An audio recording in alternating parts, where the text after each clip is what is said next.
in the game just to get my fatty. And these lazy ain't got competition. It's me versus me, love key top. So today we got to get into some politics because what's going down right now, I know all of y'all saying Joe Biden this and Donald Trump this. I'm voting for Trump. I don't like Biden. He seems incompetent. Well, what's happening right now is wild. So you know that America has been supporting Israel, pretty much making sure that they got the weapons that they need, making sure that they've got pretty much everything they can need that their little hearts can desire, right?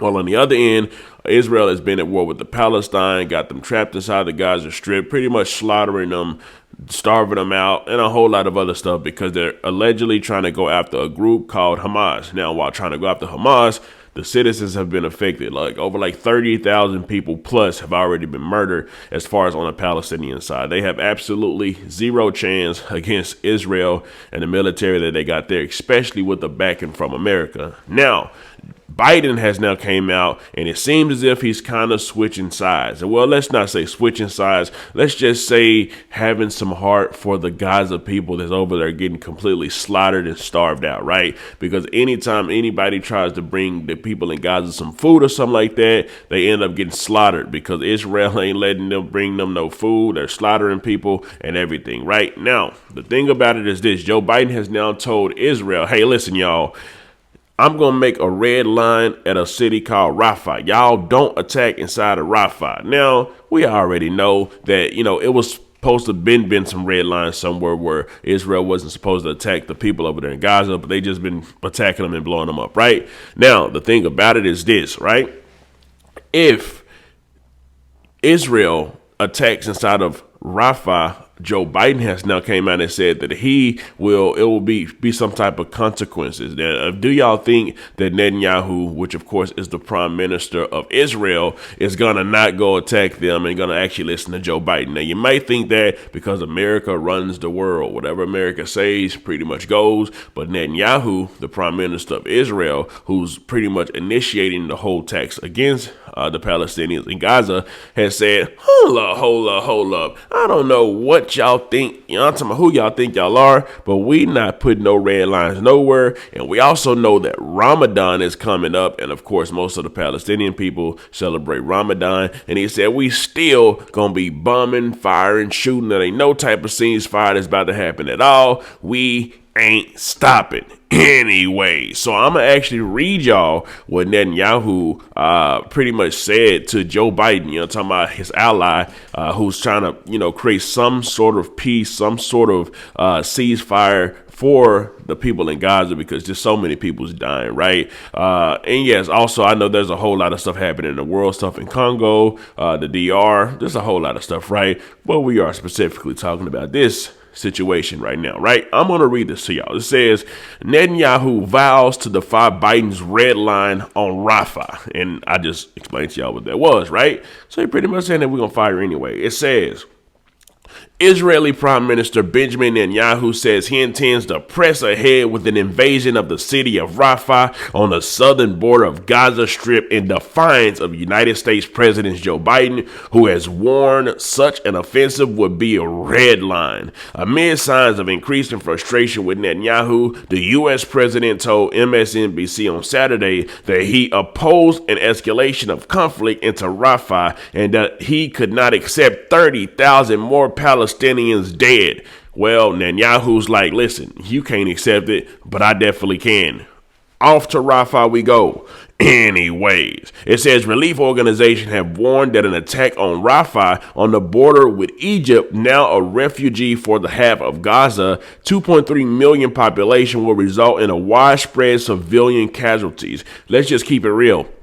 Israel don't care about none of the casualties that they got to get while they're going after the group Hamas. I'm talking about whoever gets hit. It's kind of like a situation where they say the bullet ain't got no name on it. I'm talking about anybody can get it. EBK, everybody killer. That's what they are right now, right? And it continues and it says, Germany Foreign Minister Annalena Baerbock said it would be a humanitarian catastrophe if they pretty much take Rafah, right?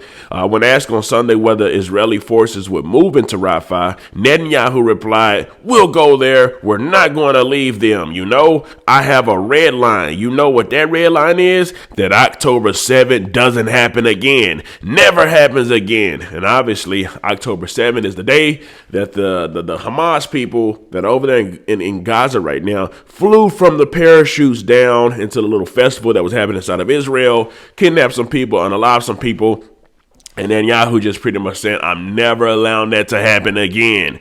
Anyway, so it says the prime minister was referring to the murderous Hamas raid that killed more than 1,160 people in Israel and triggered the war. Without naming them, Netanyahu claimed he had the tactic support of several Arab leaders for driving ahead with the onslaught against Hamas. They understand and even agree with it quietly. He said in an interview with Alex Springer, Politico's parent company, they understand Hamas is part of the Iranian terror axis. And then it says, fighting over within 2 months. International pressure is mounting on Israel to cease fire. Yeah, everybody around the world wants Israel to pretty much seize the fire. Even a lot of their allies, which their biggest, strongest, most powerful ally being the United States of America, wants them to cease fire.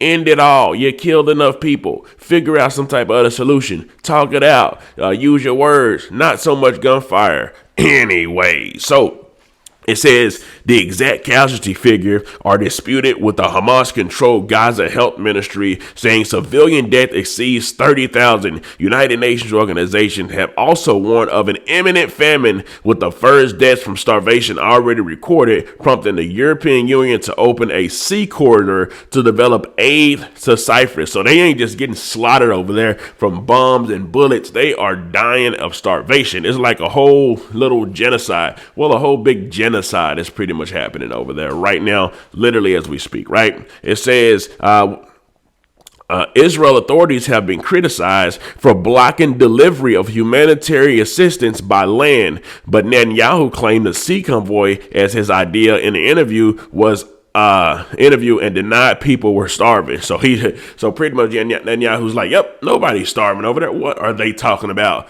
Meanwhile, the United Nations, the health people are like, okay, that's a starvation death. That's another starvation death. Just pretty much taking tallies and keeping notes, right? So in this case, nobody, it's just a bunch of people giving their sides of the stories, when in actuality, there's a whole group of people over there starving, dying, getting blown up, have nowhere to go to actually get protection from themselves. And it's all caused by a group called Hamas that, did some very damaging and horrible stuff. Now, of course, we get into a whole lot of political talk and we say why they actually did that. But for the sake of the time that we've actually got, I'm going to just continue the story. Y'all can talk about why y'all think they did it inside the comment section. And I'm sure some of y'all know exactly what's going on. Maybe a lot of y'all don't. This could be y'all first time hearing about some of this stuff. However, I'm going to continue the story. It says, we've destroyed 3/4 of Hamas. And of course, it's Netanyahu talking. And Netanyahu is the guy, the prime minister of Israel, that's pretty much, in control of the attacks, right?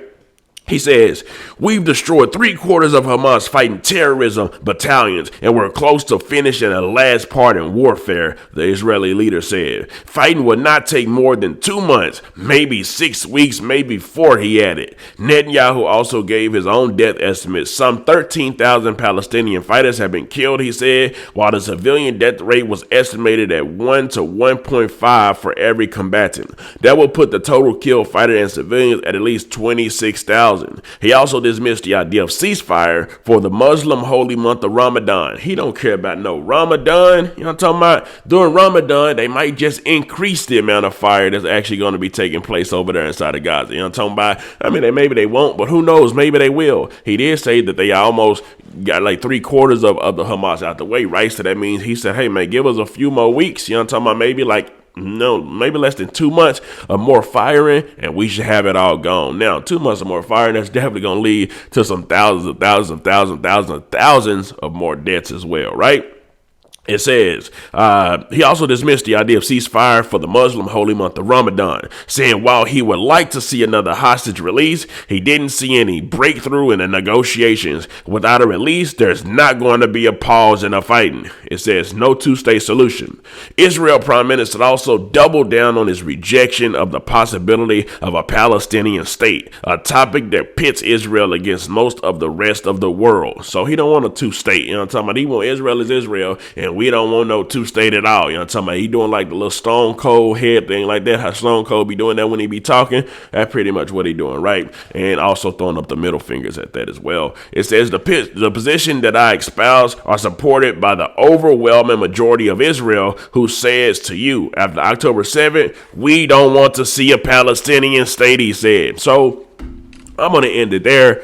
There's a lot going on, you know what I'm talking about? And America, who has a huge voice, because America tends to be the people that supply lots of weapons, lots of money to pretty much all the time, anytime there's a war, whether we're doing it through a proxy or whether we're doing it directly to a bigger, you know what I'm talking about, nation, not bigger than us. Because, of course, you know, America is the biggest of them all, you know what I'm talking about, and the biggest voice and stuff like that, right?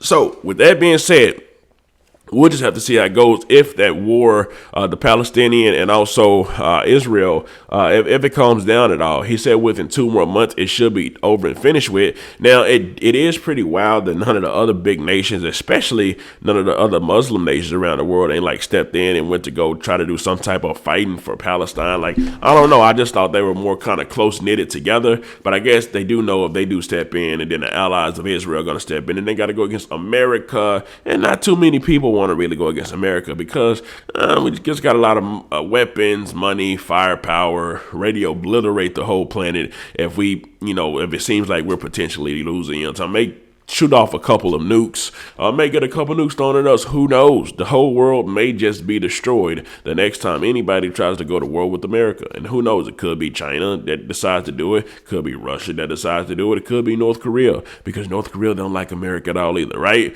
But I'll tell you this, before America loses a huge major war that would deeply affect the lifestyle and just the way of life of Americans, the whole world will have to feel it. And when I say the whole world will have to feel it, 1,000 nukes, 20,000 nukes, all right, maybe not that many, but a lot will go off, and maybe the whole planet will be destroyed. So, I don't know, we'll just see. Anyways, let me know some. Comment down below, let me know what you think about this entire ordeal. I'm out.